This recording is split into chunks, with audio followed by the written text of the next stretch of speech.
glory. But now that I look at it a little bit closer, I actually cannot decide who's going to advance on from this. Anyway, spawning up to the top left-hand corner here as our blue Protoss, representing Korea and SK Gaming. He is MC. There he is, cracking his neck. I bet he wishes he could crack Revivals. Ready for war, ready for war. And spawning down to the bottom right-hand corner as our red Zerg, representing EG and Korea. He is Revival.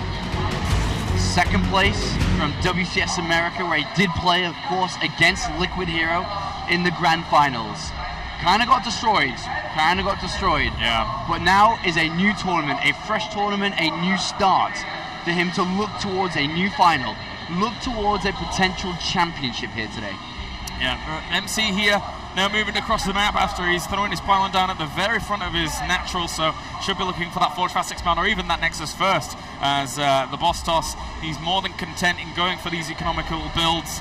And Revival, meanwhile, it's rare that you would see any kind of crazy cheese out of him. I don't really see him as that kind of player, so very much so the standard go-to player of Revival, mid-game, very heavy, and then just looking to transition on.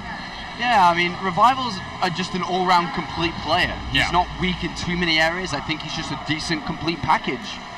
You know, he's one of the players that's been working very hard within Team Evil Geniuses, working very hard to get results out there in Pro League and help them push away from rock bottom of Pro League. Of course, they did finish in 8th place out of 8, but he did help them get some results on the table, start picking up some games and whatnot. And he's had a pretty good tournament so far. In group stages, he was able to beat Titan 2-0. Did narrowly lose to Don Regu, who showed us some good games this weekend, before finally going through again against Titan.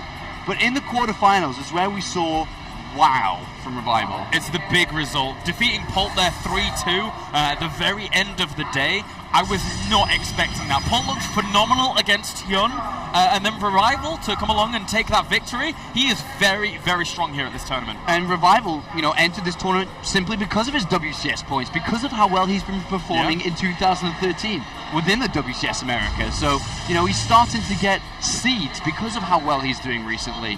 But on the other hand of things, MC was a qualifier. He had to play in the open bracket.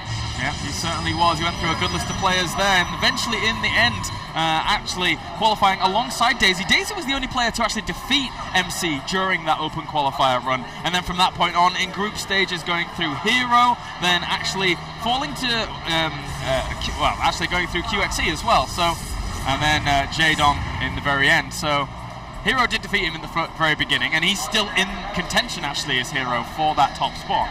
And then we saw and casted the last game of the evening yesterday with MC against Alive, and, well, MC killed him. And that's one of MC's strengths of how he killed him, was his versatility with the amount of builds and strategies that he has inside that SK blue t-shirt.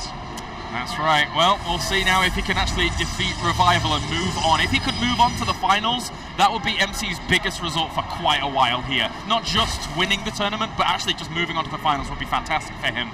And Revival, for now, he's actually done a pretty good job of scouting out his side of the map, so there's no craziness going on for MC just yet, but it's a little bit early for that. Yeah, and this is a best of 5, so there is, you know, for both players to start off slow or at a faster pace. Yeah.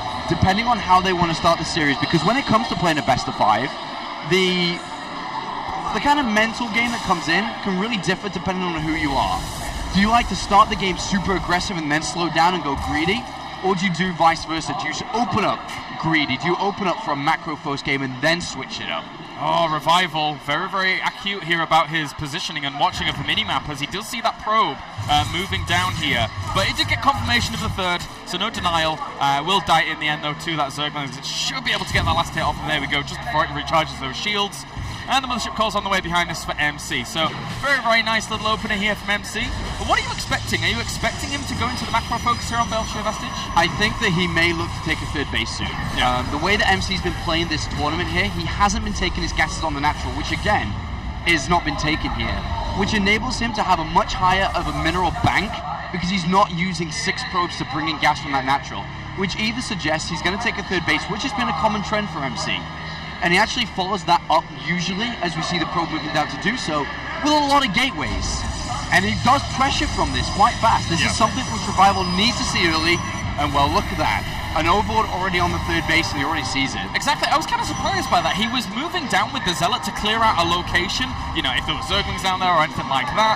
But the Overlord instantaneously spots that. So MC would rather use those Stalkers in a bit more of a pressure position here, making his opponent force more Zerglings out. The production capabilities here for Revival, they're certainly there to push this back. MC knows that. He just wants more Zerglings out to stop the droning. Yeah, and you know, he's forced out a lot of units. There was, I think, 28 Zerglings made in total to deal with a Zealot and double Stalker. It's a lot of Zerglings. There's a lot of Zerglings made there, and now he has gone back to 11 drones right behind this. But one thing we did notice is that the layer begun before Zergling speed. He knew at the back of his mind that there was nothing major coming because he saw the third. He's like, alright, I don't need Zergling speed. I can get actually a faster layer and probably a faster Hydralisk den if that's how he wants to play this out. Of course, he doesn't need to do that. He is at 6 gases, which is going to power him up very strong. But with an Evolution Chamber coming down, I think it should be the Hydralisk den here. Yep. I would like that. I would like that. I mean, he doesn't necessarily have to get the Roach Warren super quick to actually defend any aggression that just doesn't exist. Although that being said, 7 gateways going down here for MC. If he wanted to and flick the switch, he could get aggressive. But as I said, the Hydralisk Den is just about to finish. Well, look at the drone count for a second here. 82. That's a lot of drones. With 3 Overlords coming because he can't build units right now. He's got a great economy, fantastic economy, but no army. He's got no army whatsoever here, and with 7 to 8 gateways about to finish up for MC, that will rise fast. Revival needs to start making units, and he needs to start spreading creep to make sure that his Hydrals have the ability to fight out against MC if he's to push. Yeah, you're right. He's going for that muscular augments as well here for those Hydralisks, but it might not even be done before MC now plows himself across the map.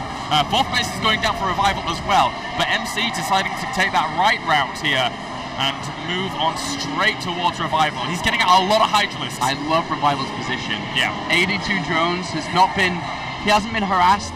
He's got there comfortably, he's got a 4th base down, and with the amount of Hydralisks that are coming out here, I think MC won't even be able to get up the ramp here.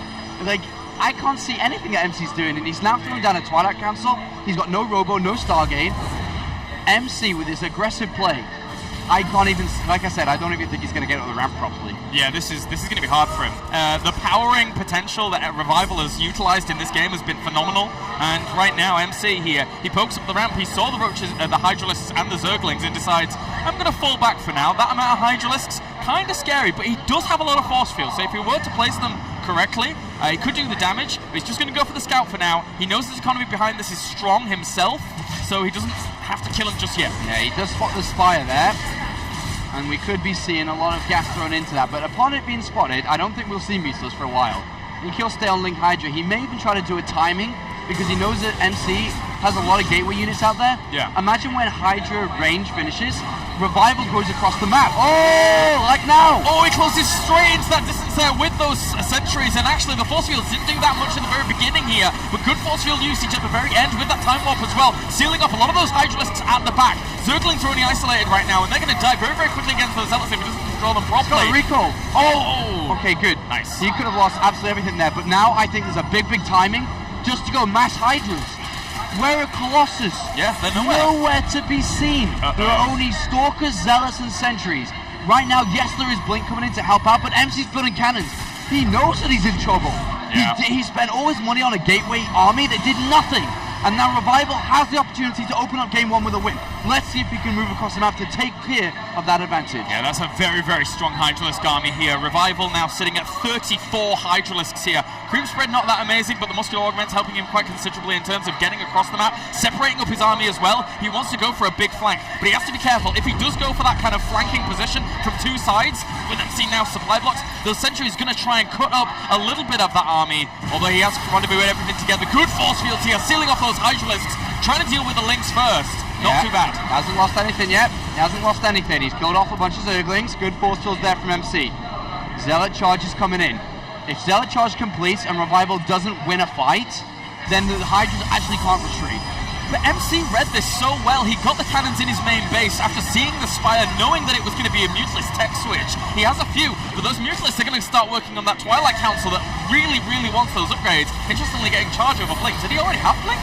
Yes, he's got Blink. Okay, so he's going to be a little bit finer against that, but the Hydralisk still going to town here on these Stalkers. Needs to move back. Hydralisk do great against those gateway units in these numbers, and the Mutalisk's also doing the damage in the main here. Revival is playing this game beautifully. I haven't seen really any mistakes from Revival yet. He's played this out perfect. He's got the Hydras on the right hand side. As you said, Mulus in the main. MC's down to 118 supply. MC is dying at this point on 3 bases versus 5. Look at the amount of economy, the bases that Revival has set himself up. He's got a great economy, a lot of money. Okay, I'd say, if not average upgrades. But look at that. So good here for Revival right now. Dwarfing his opponent in terms of supply. The Hydralisk is moving once again. It's going to be only exclusively Stalkers to try and defend against this. The Mothership Guard goes down without even a Photon Overcharge, actually going down on the Nexus as well. And the Stalkers in full retreat here against these Mutalisks as well as the Hydras. The MC has very little left with Revival rocketing up in terms of supply. Only 10, 9, 7, 6 Stalkers left. Revival playing game 1 so well. Absolutely beautiful play.